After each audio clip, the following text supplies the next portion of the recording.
Uma coisa que não é prática. Calma, indica lá, calma, devagar, vai devagar. Entendeu?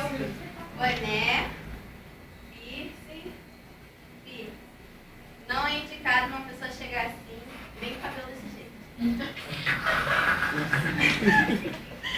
Não é indicado. Por mais que ele esteja bem arrumado, com uma roupa de profissional, não é indicado. Tira e vem. Isso, é como de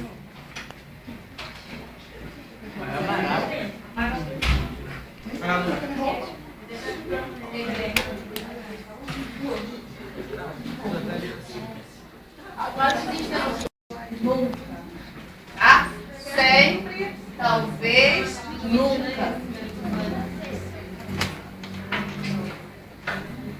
Sempre, punho, talvez e nunca. Não enche demais o garfo ou colher, não enche demais a boca ou a bebida, não mastigue ruidosamente ou com a boca aberta ou fazendo barulho.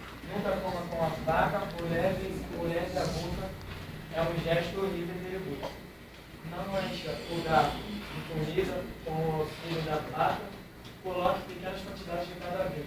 Não brinque com o guardanapo, com o copo, talheres ou com a toalha. Não coma com as mãos, a não ser que o alimento assim existe.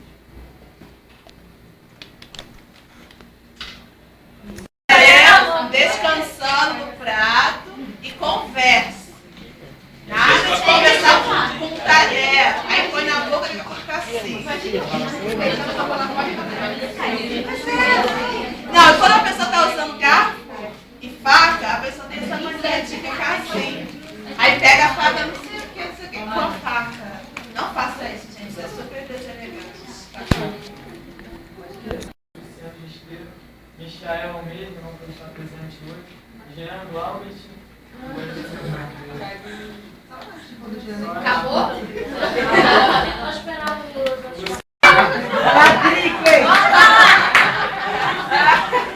Agora entendeu por que ela demora.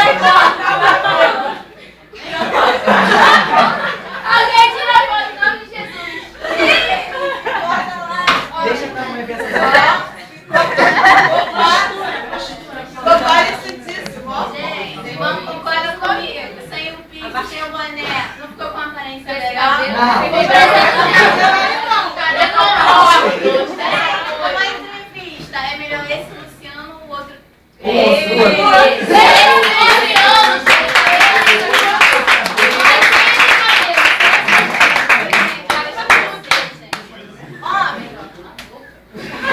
Olha que isso, ainda está na apresentação, só para lembrar. Gente, homens são apropriados só uma anel, só se for aliança, e um relógio, para ficar bem discreto.